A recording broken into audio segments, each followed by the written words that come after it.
Will I not be live until the actual time?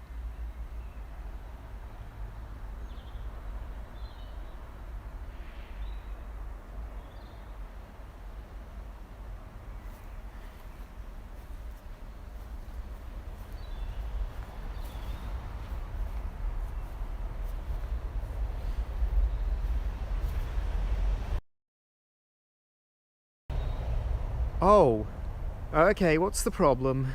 What am I doing? Is there anything I can do on my end? I should be coming into the boxcast. Do you want me to restart the stream? I think I'm a little cursed.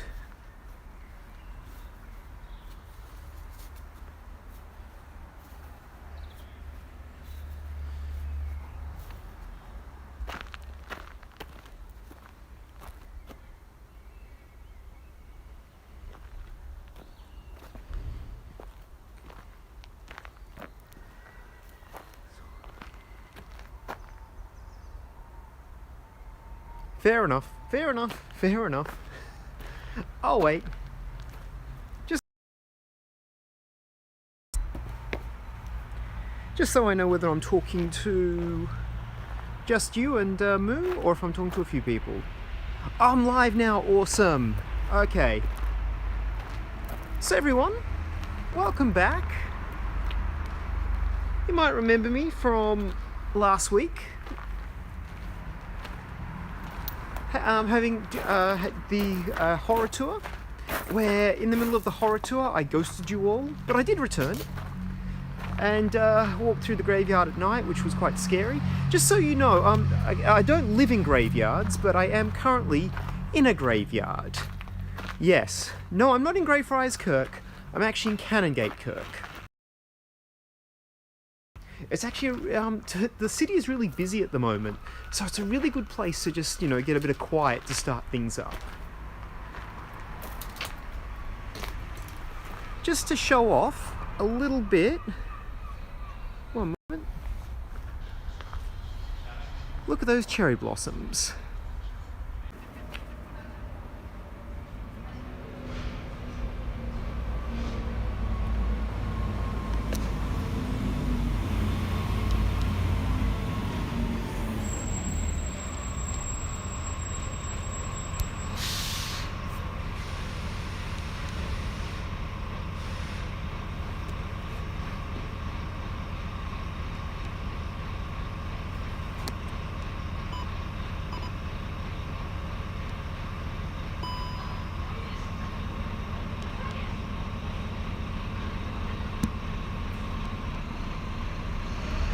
Okay, what happened there? Oh, now I'm here.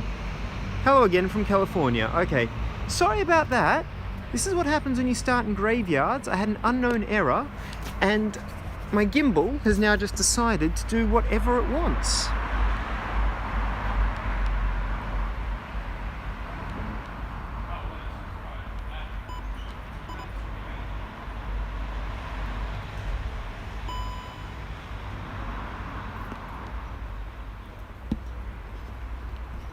Here we go. Okay, this is why you do testing. Okay, there we go. I know, I saw things kind of went things. Okay, yep, I've done it. I might have to, the cables might be a little heavy, so I'm going to hold the cables in my hand underneath the gimbals. But you can see the cherry blossoms here. Very pretty. So,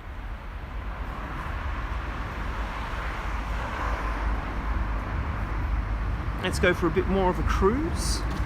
And yes, as I was saying before, I know I did the last tour in a graveyard. I don't live in graveyards. Just quiet places. Good places to sort of start things up. But yes,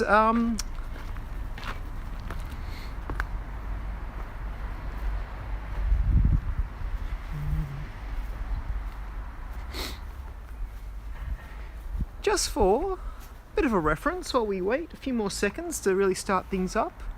Right here is Adam Smith's grave. Adam Smith. the great economist and philosopher.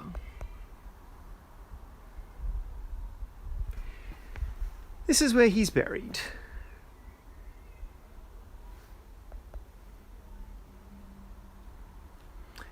There's a lot of great history here. But now, we're going to start things up. I think it's time.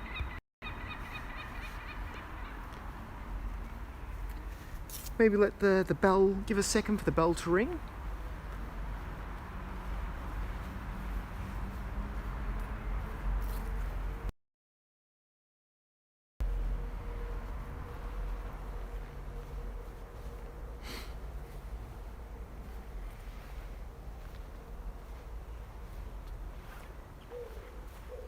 Also, just put in the chat where you're all from. I can see people from Canada, I can see people from other places. I would like to know where you're all from, where people are tuning in from.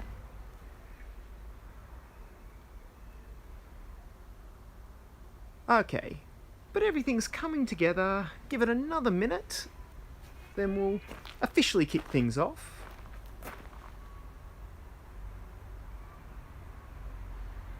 You can't not like... You know what? I'm going to start with cherry blossoms. There's such a love for them.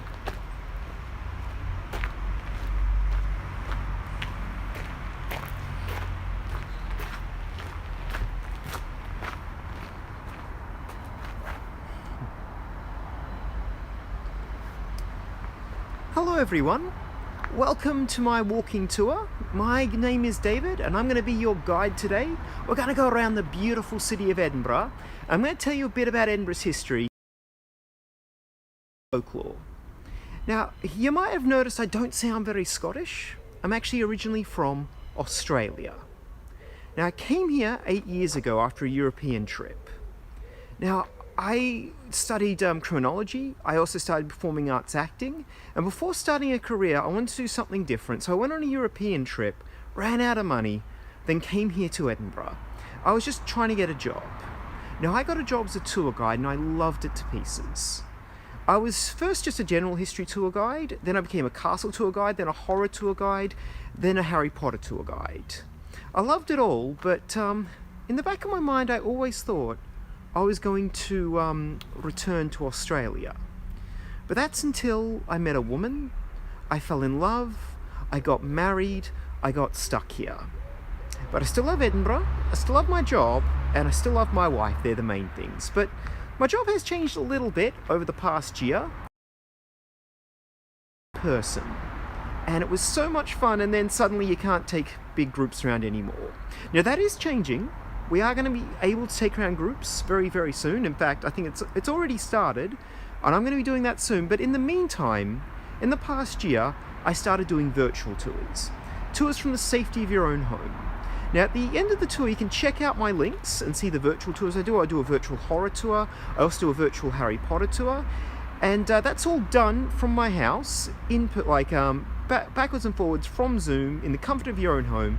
But we're going to do something a bit different today. I'm going to do a live stream from the city. Now, one thing I do ask, it has been pretty tough on tour guides like me the past year. So if you really did like this live stream, there's two things you can do. You can donate to me. You'll see my PayPal and my PayPal me. That will be linked in the chat. Also, you'll see my website if you want to check out my other tours. And what would help me out a lot. See, I also like to respond to people. I have a lot of stories in my mind, but they come out so much more naturally when you ask me questions. And I can actually relate to I can actually tell you what you want to hear, rather than whatever's going on in my head. But now let's start things up. We're going to start walking up the mile, so I'm just going to flip around. Now I can see people from New Mexico, from Cyprus. I can see some fellow Scots on the tour as well. And from Berlin. Awesome. Now actually starting, we're walking out the Canongate Kirkyard, right here. So this is Canongate Kirk, going back to 1688. But this ain't a graveyard tour. Well, we are going to see we're going to see another graveyard. I'm going to, if you want to see more graveyards, maybe come on my next horror tour. But A little bit of a backstory about this city to start things off. First of all, very old city. There's a lot of really great dark history, but most of the history is oral history. Now we know there's been a settlement here since around 850 BC. The first written account was from the Romans, who wrote about the Voldini who lived in this area. In the 4th century, there were 4 major tribes competing with Picts. They were called the Picts by the Romans. Pictures all over their bodies. Then came the Scots. I actually might just focus on me for a little bit. Then came the Scots. Now the Scots, there's a myth that they actually originated all the way over in Egypt. It's a very long story there. But they came across, were also competing for this land. Then came the Norse, the Vikings, and then also the Brythonic people who were best associated with the Welsh. Now they were all competing for this land, and it all came together around 850, when a man called Kenneth MacAlpin, who some historians say was a Pict, others say he was a Scot, united with a Highlander tribe of Scots, or Picts, depending on what you read, but he was established as the first king. He managed to unite a few tribes, bring together some sort of order over the land, and he was said to be crowned on the Stone of Scone, which we nowadays call the Stone of Destiny. This is a very important stone because every Scottish king was crowned on it until the English stole it in 1297. And that was Edward I of England who beat the Scots in the Battle of Dunbar and declares himself the king. The Scots fight back, and the first man to put a dent in the English armour is William Wallace. Now, many of you might have seen the movie Braveheart, which is a really inaccurate movie. By the way, Mel Gibson, who played William Wallace, he's about 5'5". William Wallace is said to be around 6'5". There's actually photos from the set of him either standing on a box or all the men around him basically squatting down to try to make him look bigger. Now, William Wallace, he won the Battle of Stirling Bridge, and he became the Guardian of Scotland. He later got betrayed by one of his men, and they got sent down to England where he was hung, drawn and quartered.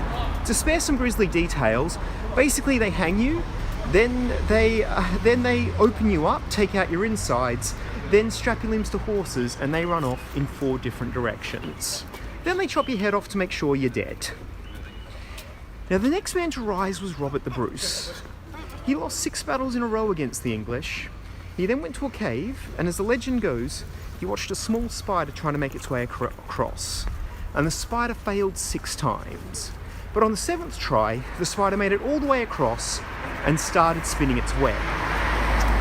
Now, if you come here to Scotland, you might notice that the currency is a little bit different than the currency down in England. And if you see the Clivesdale banknote, it actually has Robert the Bruce and the spider. Unfortunately, I don't have a 20 on me. I wish I did. But anyway, he came out of the cave. He crowned himself the king of the burn. They finally defeat the English. And the English have to give the Stone of Destiny back to the Scots. But they said they lost it. Then they started making excuses. Because they were meant to give it back, and there was a few attempts, and quite often there were protests by the English saying, no, we're not giving it back. They would actually, people would actually would go around Westminster Abbey and say, no, keep the stone there. And the English were like, all right. Now I'll get into how we finally got the stone back a little later on. But now we're coming up to where the old city walls used to be. You see, Edinburgh used to be a walled-in city. One moment.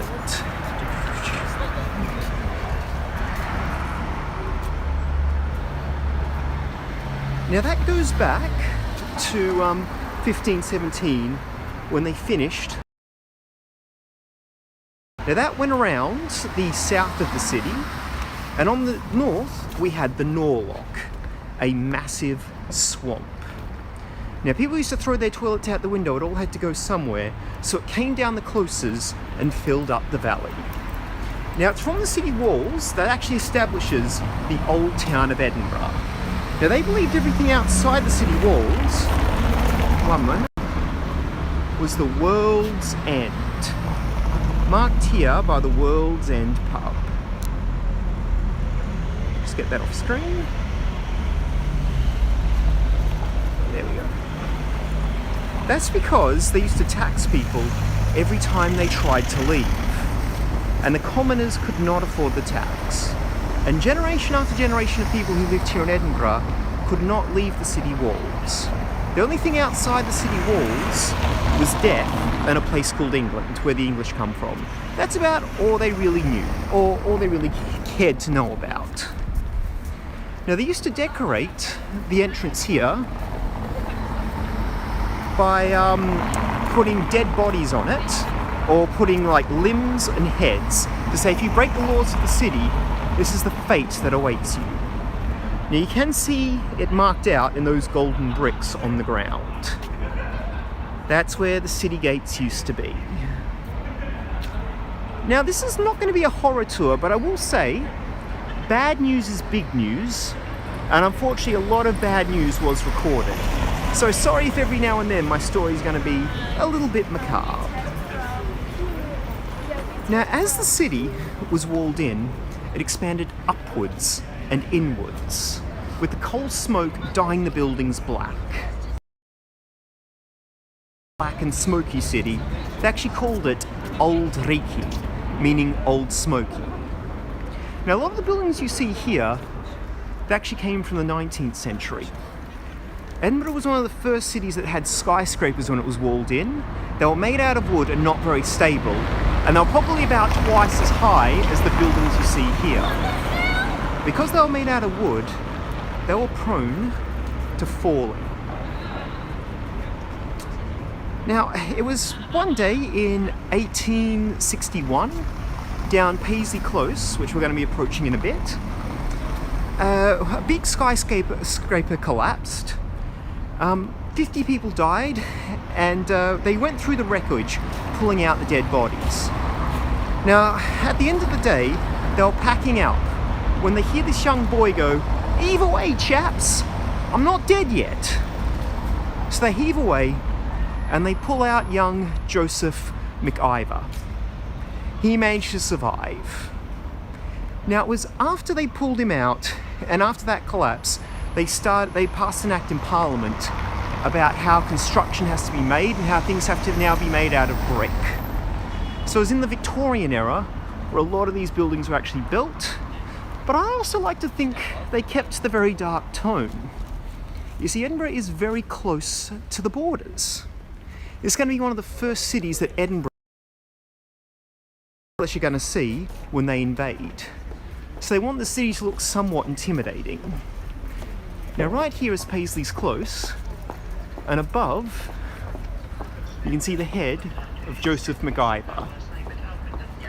"Heave away, chaps, I'm not dead yet." Greek in Scotland, Scotus, means darkness. Yes, that is true. I remember hearing that. That could be one of the reasons why it's called Scotland, because I think I'm probably going to pronounce it terribly, but I think it's like and dreary, and basically giving what's it like, when the priests were reading the Bible, they were reading it in Latin and they're reading it in Greek, and they probably just thought, you know what, this is such a terrible, dark, and not nice looking city, not nice looking place. Let's just call it for what it is. Now, my phone is making it look somewhat bright at the moment, but it's completely clouded over. It is a very, it is a very dark and sort of miserable day. It's actually starting to rain just a little bit. But let me just have a quick look. But thank you, thank you, Pamos. I think I said your name correctly. Sorry if I'm going to say your name's completely wrong, but thank you, Pamos, for that observation about Scotus and, dark and miserable. But now we are within the old town. This is the first day Edinburgh has opened up. since since the lockdown. This is the first weekend, so there's going to be people everywhere. So excuse me, loud. Yes, and this is a very beautiful city, as everyone is saying. I always like to think of it as somewhat dark for a capital city, trying to keep the English are going to come up here and go, ooh, I don't want to take over this place. But right here is the beautiful Tron Kirk. Now the Tron is actually the word for scales. Now going back to the time when Edinburgh was a walled-in city, there wasn't a lot of room, and because of that, most buildings had to be multi-purpose, even churches. So this church wasn't just a church, wasn't just a kirk, it was also where they kept the scales for the city to measure all the produce coming in.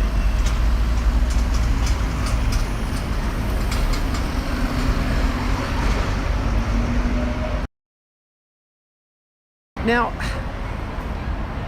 this is also one of the places where they used to punish criminals. Well, actually, to be honest, there was a lot of places where they used to punish criminals, but the Tron Kirk, they would sometimes nail people in Kirk. Why they were doing that is if you were caught breaking the rules of the city, they'll nail you through the ear to the Tron Kirk and leave you there for 24 hours. That was your punishment. And just so you know, when they took the nail out, that dint in your ear actually showed you a bit of a bad boy. It was somewhat cool. But if you completely decide, you know what, stuff this, and you ripped your ear off to walk away, if you had that big rip in your ear, oh, then you're a bit of a coward. I should also point out, a lot of people ask me, what are these? So just to point out what these are, they actually came a couple of years back, unfortunately when some bad events happened down in England. This is just to protect the Royal Mile. This is something very recent. But a lot of people ask me why they are here. It's just to, stop vehicles, or it's a way to sort of close off the mile if need be. But yes, and I'm going to say your name completely wrong. I'm just going to say Neil. Yes, this is a very perfect classic city. I should also mention, Edinburgh is very lucky we did not get bombed. Now, a lot of England, unfortunately, did get bombed in World War II. We only got bombed once in World War I, when a big German Zeppelin came across the city. Now, it was on its way to bomb the Fort Rail Bridge. Just hoping you guys can hear me okay. It's getting quite loud. They were on their way to bomb the Fort Rail Bridge. The problem was, it was so windy here, it got stuck over the port of Leith. So the Zeppelin dropped a bomb on a whiskey distillery. Just to sort of, take away the Scots spirits, I guess. Well, that caused a big flood of whiskey to come down one of the streets, and people ran outside with jars and bottles to collect the free. Then it started heading back towards Edinburgh Castle. Take down that Zeppelin. So what they did is they ran 2 seconds before 1 o'clock. That way, 8 seconds later, this was a place of public announcement. It was also a place of public punishment as well. And hello, is it Lorraine from New York? I'm sorry if I say your name incorrectly. Hello. Now, this is not the original Mercat Cross. The original Mercat Cross was just over here. Let me take you to it. Now, unfortunately, there is a ground set up in front of it. So there is people set up, but you can just make out, and it's going to be quite loud, so I'm not going to stay here for very long, but you can make out on the ground the outline of where the old Now, the original Mercat Cross, that got burnt down. And Alexa, do not, oh, sorry, I don't want to say your name too much, otherwise I might set off people's devices, but don't feel dumb. Never feel dumb. You're saying, I feel like, it was just a restaurant and a meeting point. No, never feel dumb. Just because you don't know something doesn't mean you're not dumb. Trust me, I learn new things every single day. I actually do think I'm a bit dumb, but it doesn't matter. It doesn't mean you're dumb. Now anyway, to tell the story of the Mercat, the original got burnt down. That was due to the Jacobite Uprisings. Now I'm sure many of you have watched Outlander, or at least know something about the Jacobite Uprisings. That is when King Charles VII, King James VII comes to the throne. Now he was a Catholic.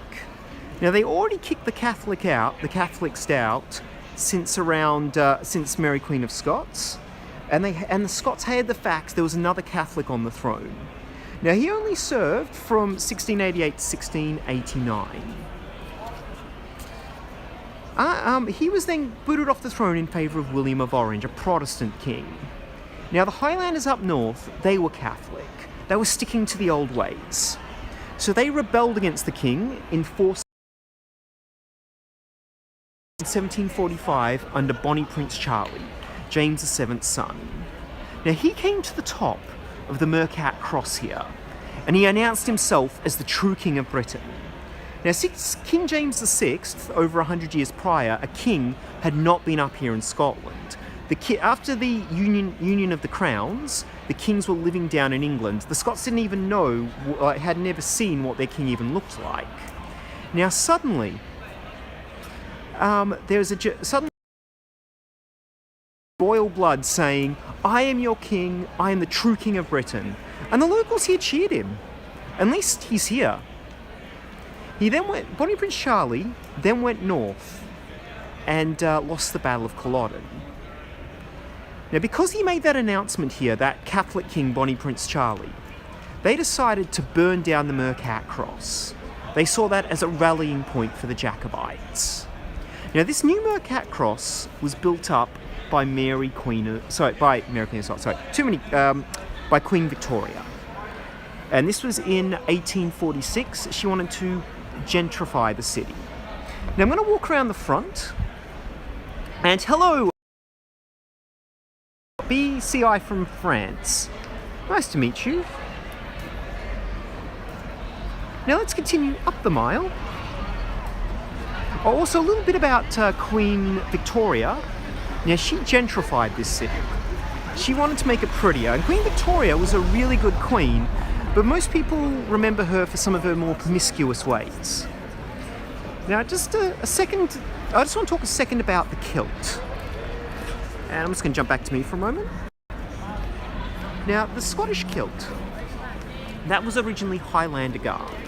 Think of it almost like a one-piece bodysuit. It didn't just go around the bottom, it went around your entire body. You also would have your socks and shoes. You'd have a skip and do. And 1 second, it's going to get a bit loud, so just one moment. Okay, there we go. You'd have your skip and do, a knife you keep in your sock, and your sporran. And yes, actually, real quick, there is a unicorn on top of the Mercat Cross. I'll just quickly point that out. So there's the unicorn. Now, the unicorn is the national animal of Scotland. I'll get into why in a bit. There we go. Now back to me. Now anyway. There's just the locals having a bit of fun. Now back to me. Now, and back to the kilt. Now, you'd also have a shirt on underneath the kilt, and your sporran, which is the pouch you normally see. Traditionally, they say they wore nothing underneath their kilt, which was a little bit of a lie. They used to bring their shirts underneath as almost like underwear. So when they came up with the more classic kilt, and this was in the 19th century, which would just go around the waist. That way, it's actually so the lowlanders here could put on a kilt without spending all morning trying to figure it out. So those big kilts were about 2 foot long and 2 foot wide. They're a big square piece of material, which you have to roll along the ground to put on. The lowlanders here didn't want to spend all morning trying to put their kilts on, so that's why you have the classic kilt, which just goes just around the waist. And it's from there they started the tradition, because they weren't wearing the traditional shirts, to wear nothing underneath it. because they didn't actually wear any underwear, they just had their shirt tied over. But they weren't going to do it with the modern shirts. Now, the way you measure your kilt is you're meant to go down on your knees, and it should just go just above the knee. So it should just touch the ground. Now, Queen Victoria, when she came here, she actually wanted to see more. And she ordered that the royal kilt be brought up higher. That way she could see those cute knees of the soldiers. So she was a little bit of a perv, but I don't know, nowadays, knees? She was probably the most innocent perv of all the monarchs. But now, let me just flip you around to the beautiful St. Giles Cathedral.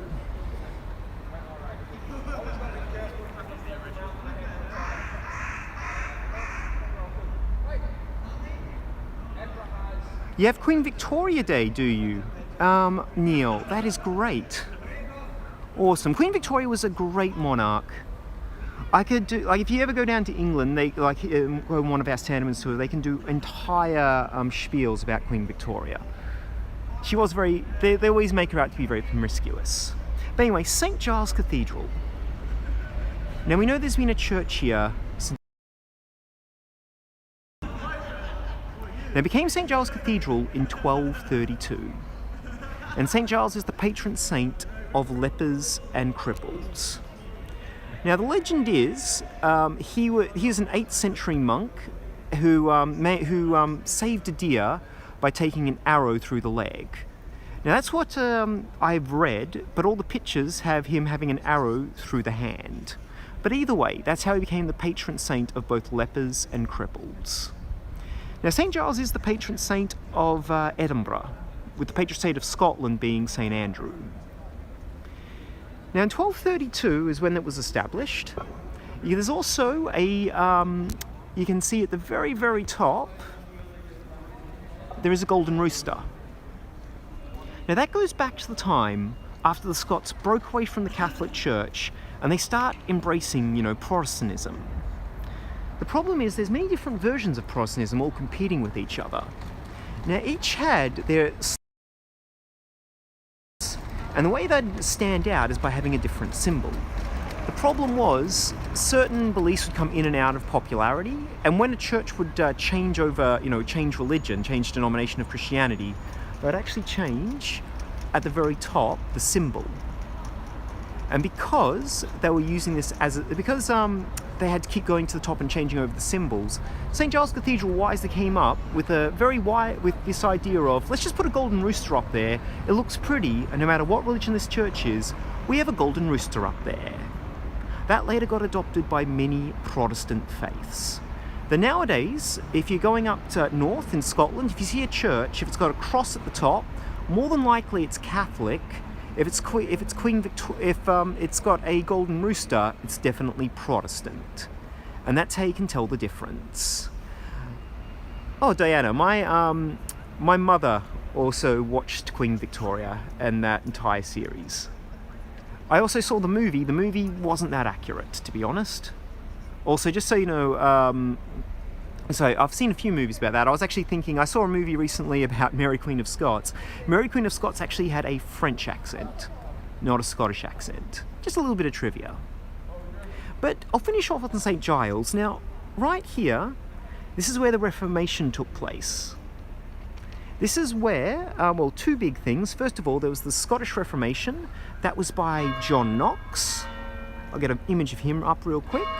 The great religious reformer, he's the one who really helped break the Scots away from the Catholic Church and embrace Protestantism.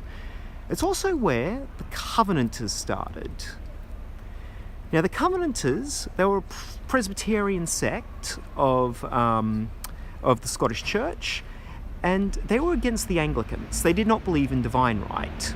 It all started when King Charles II started changing the prayer books. Now, the minister came in and was going to sing out the prayers, and when they realised the prayers were different, a lady called Jenny Geddes got up and threw her stool at the minister, and by stool I mean chair. And that act of insurrection is what really started the Covenanters. This underground movement of the king has no right when it comes to spiritual affairs. Now, if you want to hear more about the Covenanters, I'd probably say come along on my horror tour, which I'll be doing. Now, something else I need to point out, one moment. And guys, ask questions. I do know quite often on tours when people are not asking questions, they're just listening. They are. It does kind of mean they're enjoying, they're paying attention. But I do want to hear a few questions come my way. Just about what's going on. Now, I want to point out the heart of Midlothian. Now, this heart signifies the old execution. Now, there's two things in life you can't escape, and that is death and taxes. Now, where the car park is today, just over here, that's where the tax office used to be.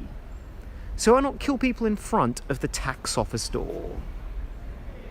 Now, there used to be a big silver heart on the tax office door, so when they brought the heart down, they put a heart out here to symbolise where the execution spot used to be. Sorry, my gimbal's being a little funny on this angle. Now, nowadays it's tradition to spit on it. Now, it's said that people used to spit on the silver heart because they didn't like to pay their taxes. So when they put a heart out here, people then started spitting on the centre of this heart to sort of stick it to the man.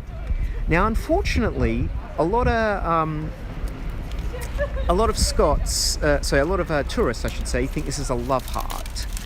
And this is actually a very popular place for someone to propose to their loved one. But let's carry on. We're going to head up towards the castle. And hello, Eric from Hawaii.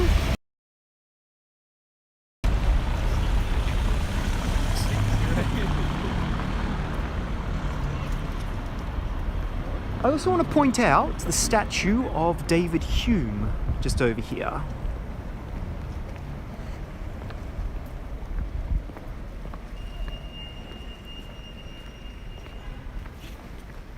Now, David Hume, he was the great philosopher, also a great drinker as well. But his key philosophy was reason is the slave of passion, which means you come up with your conclusions first. As in, you'll look at someone and go, yeah, I know what this guy's like. It's not until someone questions you, you actually find the logic to make that all make sense. But he thought that was the better way to live. You have to live with your passion first. You try nothing but logically, you're insane. Now, you can see he's wearing a toga. Now, I mentioned earlier about the Jacobite Uprising.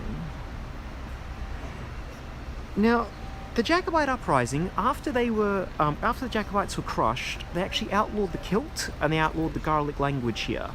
So they had to embrace other cultures. Now, so at one point, we actually called ourselves the Athens of the North. We embraced a lot of Greek culture. And that was David Hume's time period, so that's why he is in a toga. David Hume was also very, very much overweight. They want to build a fat Greek statue, so they thinned him out, and as you can see, he's got some biceps. Some really good biceps going. He also has it used to be a polished toe at the front. It used to be a lot more polished than that because the locals would rub it to get a bit of wisdom from David Hume. However, people don't rub the toe now for good reason. Now I'm going to head a bit further up. Yes, Diana, death and taxes. Two things you can't escape. And now Edinburgh is how small this city is. You can just run into people you know. Hey, Marta. I will say, if you live in Edinburgh, one thing I do really love, quite often, if I ever want to see a friend, I can just walk around the streets and just bump into someone I know. Edinburgh is beautiful in that way. Everything's close together. Everything is easy to get around. But I also want to point out Deacon Brodie's Tavern. How long do you... quick question, how long do you need to stay to really know this city? I'd probably say you could get a really, really good taste of it in about a week. The thing is, being a tour guide, I've been a tour guide for 8 years, and still to this day I learn more things. This is such a deeply rooted, layered city. There is so much to do, so much to hear about. So, if you're going to come though, I'd say stay a week. Stay a week, walk around, and even after a week you wouldn't be bored. So a week is a good one. But on to Deacon Brodie. Now Deacon Brodie, you can see there's one illustration of him looking really, really nice, like a nice nobleman. And another illustration with the, villain mustache and, his and, the longer dark hair stealing stuff. Deacon Brodie was a 18th century nobleman who had a respectable family. He had a respectable job as a cabinet maker and a locksmith. But at night he would drink and gamble, and he'd go down to the grass markets where he had 2 other wives. Now, I'm just going to walk through this court here, so my reception might go a little bit off because I'm going to be underground for a moment. 1 second. Markets on the other end. And those 3 wives did not know of each other. Now, to fund this dual lifestyle, he would drink. He would drink, but to fund this dual lifestyle, he would gamble and make a lot of money. But no, to really fund this dual lifestyle, he used to rob the houses he made locks for. And the police are baffled. There's all this burglars without forced entry, so they decided they must hire a master of locks to find another master of locks. So they hired Deacon Brodie to find himself. And he had a blast.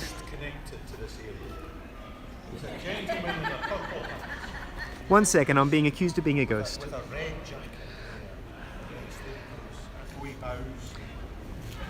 As I said, you always run into people, Thank you very much. Okay. That guy just sort of jumped out at me. Okay, to continue on. Now, Deacon Brodie, he thought he was a master criminal. His ego got the better of him. He decided to rob the tax office. He got caught, he was arrested, word got around about that he had 2 wives. 3 wives. People put 2 and 2 together, realised he was the burglar. So he decided, you know what, just hang me. He didn't want to go back to his 3 wives. So he's hanged in the grass markets. So in the lawn market here, sorry. Lawn, grass, anyway. Now, after he was hanged in the lawn markets, there was a young man who was watching him who owned a cabinet that was made by a young Deacon Brodie. Now, he passed that down in his family as an heirloom. That went to his great-grandson, Robert Louis Stevenson, and he wrote The Strange Case of Dr. Jekyll and Mr. Hyde, based on Deacon Brodie. And I just want to show you a little animation I have of Deacon Brodie, which I think really encapsulates his character. And as I'm talking about this, I just want to point out the Writers' Museum. This goes back to 1622. It's quite old. Lady Stairs, who owned the building, was a big fan of writers, and so she used to donate her money to help get a lot of their writings published. Later, one of her descendants dedicated this building to her by making it the Writers' Museum.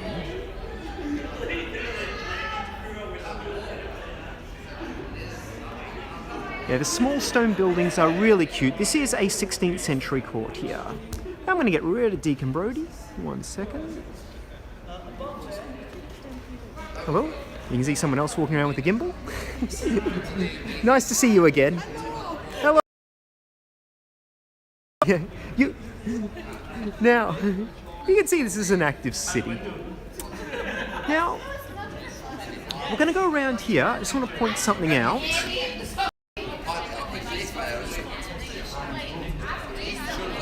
I want to point out the steps here.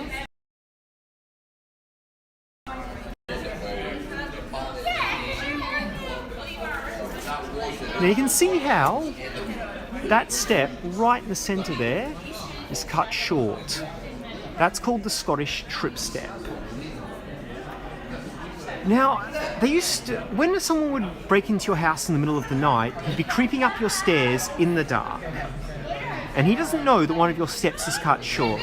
So the idea is he slips and falls down the stairs. It's actually known as the Scottish burglar alarm as well. The problem was people would come home drunk off their nut and they would not remember in the dark which one was their trip step. The house way more than it ever heard a burglar. But now we're going to go through a little chord over here. It's going to get a bit loud, so I might just go quiet just for a second.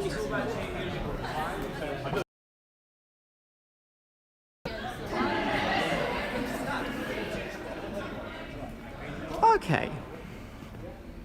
But now we're going to start heading up towards the beautiful Edinburgh Castle. But to get there, we got to head down a close. Now, close is short for enclosure. Everything close together. Here is a wider close you can see.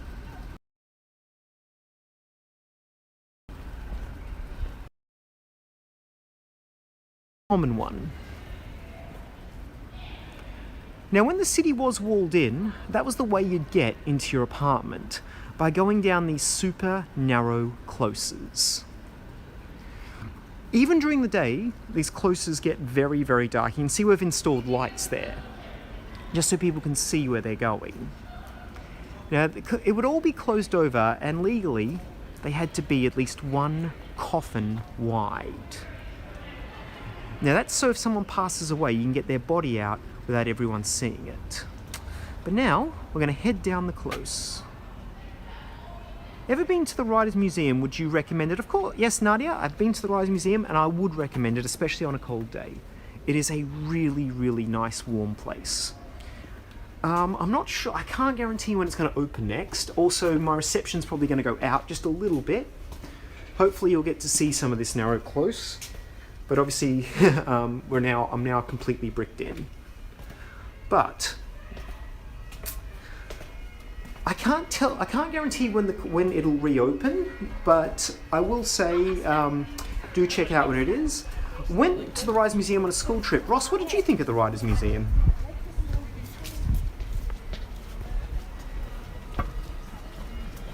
I'll give Ross a moment to respond. One thing is, whenever I'm going around this city and I'm doing my recommendations, I'm always doing it as a bit of a history buff, as in what places to me seem nice and historical, rather than what places are just warm and comfortable and really nice to look at. Now, I don't think my opinion is right. I know a lot of people ask me, where's a really nice place that's not very touristy to check out? And I always say, well, no, check out the touristy places. There's a reason why they're touristy. They're awesome. I also want to point out the hub. Now, this used to be St. John's Kirk, going back to 1775. Now, this is during the time language during the after the Jacobite Uprisings.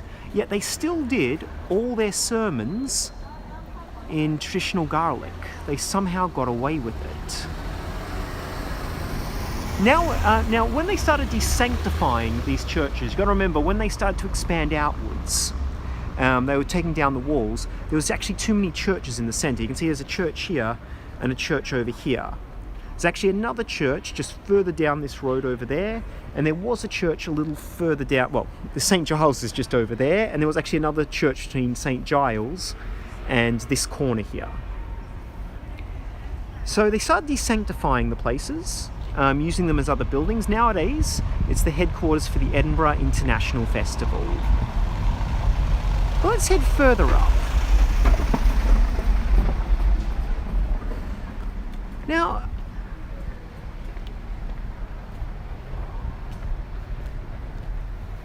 and I love one reason why they are so dark. A lot of people ask me, why don't they just clean them up? Why don't they make them look prettier? It's because of the sandstone. They didn't temper it correctly, and if you try to clean sandstone with a high pressure hose, unfortunately it does go back to sand. So it's one of the reasons why these buildings here are just so, yeah, so dirty. They haven't found a good way to clean them yet. You can also see all those chimneys at the top of the roof. That goes back to a time when the only heating you had was, well, a fire pit. Edinburgh is a cold city, so there used to be fire pits in every room needed, and that was just a way to get the coal smoke out. One thing you'll see when you're walking around Edinburgh, I'm not sure how well you can see it on my camera, but on the top of a lot of the buildings there are heaps and heaps of little chimneys. Can you tell me what the difference is? Okay, the big difference between Glasgow and Edinburgh, I'll say Glasgow is a much newer city. You see, Glasgow came around during the second industrial revolution. Hold on, wait, 1 second. No, it started picking up in the first industrial revolution, and then really picked up in the second. And so Glasgow is a much more modern city, and it's much bigger. It's more industrial. I don't want life. So I would recommend Glasgow, but it doesn't have old buildings like this. I mean, it does have some. In fairness, it does have some old buildings. It wasn't like it was stagnant until the industrial revolutions, but that's when it sort of really came about. Edinburgh has more history and has a... Okay, I'm not going to say that out loud just in case. I mean, I do agree. It does have the better soccer team, but I just don't know who's listening. Okay? There's a lot of passion when it comes to that sport. But now we're coming up closer to the castle, and here we are. The beautiful Edinburgh Castle. Now we know there's been a settlement here since around 850 BC. The Romans said that there was a small wooden fortification up here called Dun Eden. Now the Voldini, the people who lived up here, that's what the Romans called them, they worshipped the 9 sisters. And so the Romans called the place Dun Eden, the castle of the Maidens. Yes, Kirk and church. Yes, Michael? Or say, is that Michelle? Is that they are the same thing. I should also point out real quick, I just want to say sorry if I do say your names a little bit backwards. Bit of a confession, I am a little bit dyslexic, and especially when it's tiny little words on the screen and I don't have the best eyesight, I might really get your names wrong. So if I do get it wrong, I'm really sorry. But anyway, well, back to the Castle of the Maidens. Now apparently at the top there was a big shrine to Morgan le Fay.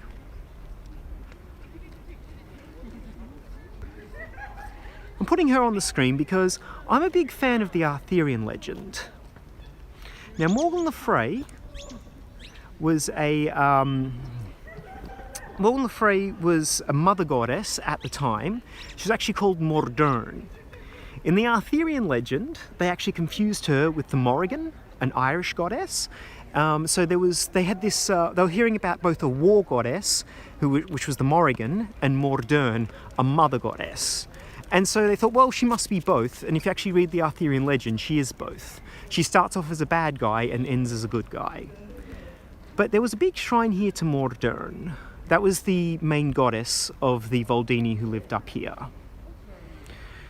Now, after the Romans leave, unfortunately, we lose a lot of the written accounts. The next written account comes from the 7th century. That was the Gododin. That was a poem about a king called Mindadog the Open-Handed, who had a massive feast up here in Dun Eden. He then took his men down south to fight the Angles, and they are slaughtered on the battlefield. And in that poem is the first historical reference to King Arthur. Here in legend, a lot of people say, well, the first... we're not sure where the Arthurian legend exactly started, but the first ever reference was right here, a poem about Edinburgh Castle.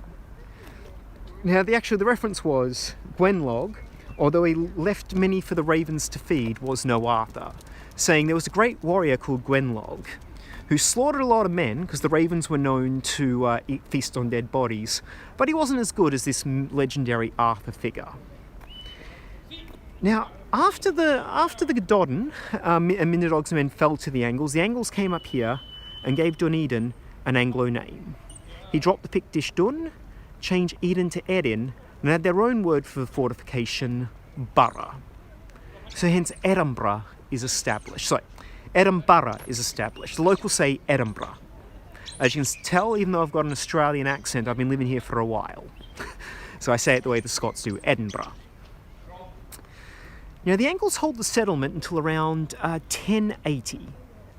And that's when Malcolm II, who really established Scotland what it is today, a lot of people actually trace the first king back to him, Malcolm II, of Scotland. He was the one who took over the castle for the Scots and kept it for the Scots. However, he kept the name Edinburgh. And unfortunately, no, it's not open.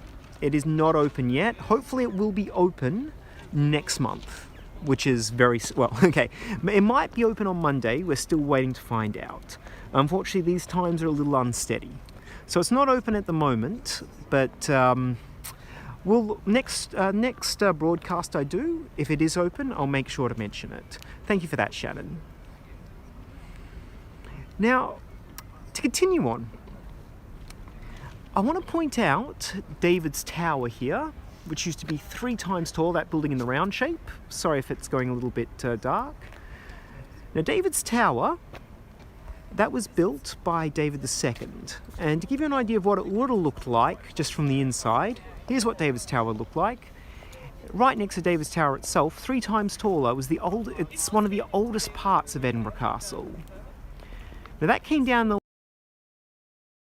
1573, when the English came up here for 3 days solid, bombarded David's Tower, and the tower fell, so that's why it's only 1/3 of the size. They now call it the Half Moon Battery. Another thing is this is where the Stone of Destiny lies. The Stone of Destiny, the coronation stone of every Scottish king. That was, as I mentioned earlier, the crown, Kenneth MacAlpin, the first legendary king of Scotland. He is historical. He did exist, but we don't know too much about his life. But he was seated on that stone and coronated, and then Edward I stole it, and all the English kings were crowned on it. Then came the Union of the Crowns with King James VI, where he took over Queen Elizabeth I's throne. Now, after he takes over and there's the uniting of the crowns, James VI did not send the stone back to Scotland. He wanted to keep it down here with him. It wasn't until 1996 when the stone was finally returned through a political maneuver. Now, that's when it was returned. There was also some students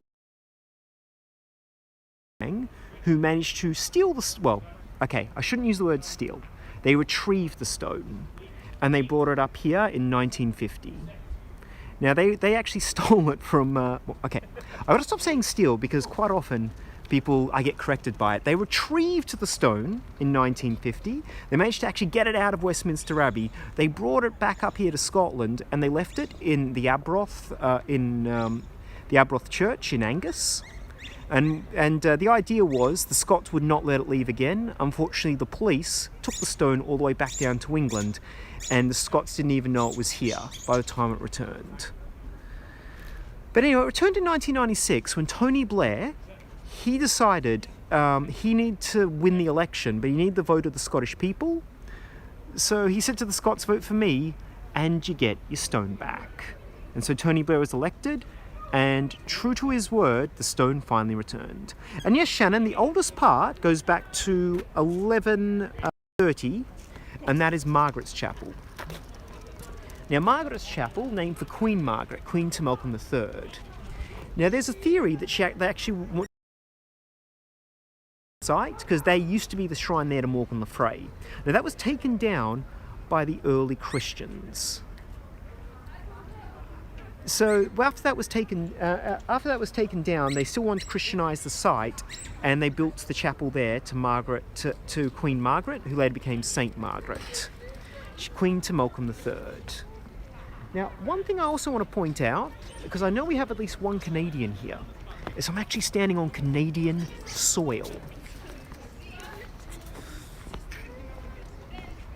Now, right here, you can see the sigil for Nova Scotia. One second, let me get that on camera. Here we are. The sigil for Nova Scotia.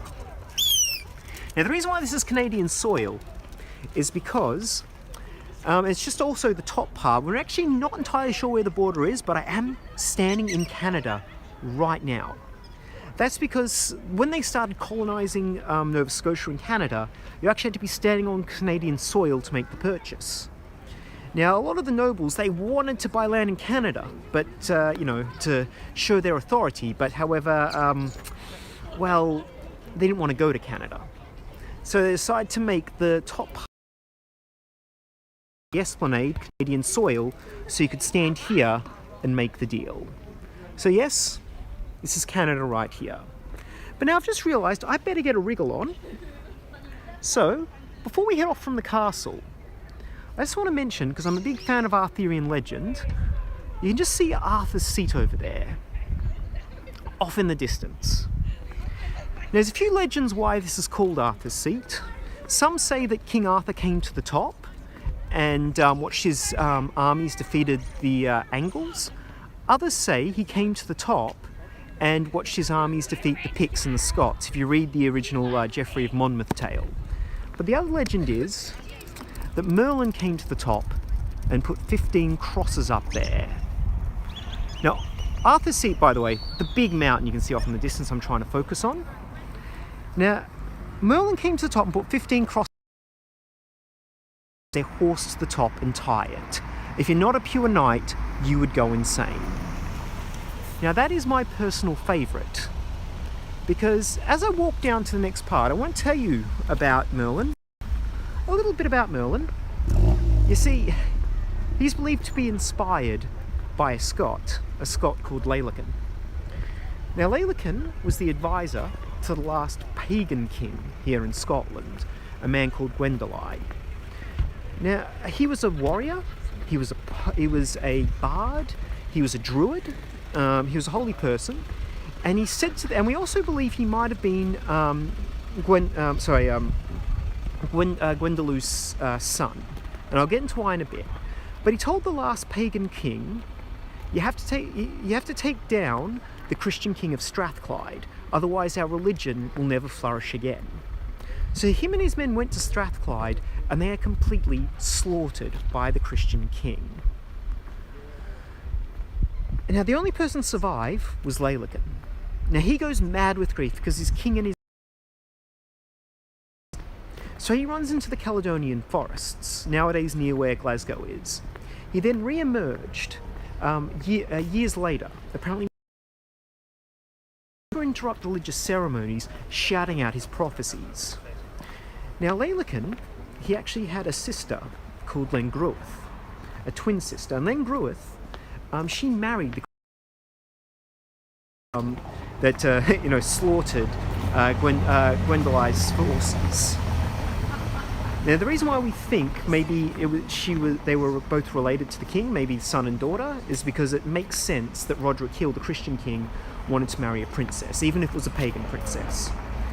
But his twin sister Lengruith said to a priest called Mongo, please bring my brother back to society. So Mongo spoke to him, and Lailekin and Mongo became friends, and one day Lailekin went up to Mongo and said, you now must give me communion, for today I'll die a triple death. However, by this point, no one was calling Lailekin Lailekin. They were calling him Merlin, and Merlin means madman, because he was interrupting those religious ceremonies. So Mongo gave Lailekin the communion, made him a Christian. Then later that day, he was captured by a group of shepherds, and he was stabbed, stoned, and drowned. So he did die his triple death. Now, Mongo went on to become Saint Mongo, and Lailekin got better known around the town as Merlin, the madman. He then got mixed into the Arthurian legend. Now, but the thing was, Merlin in French actually means the shitter, so they changed it to Merlin.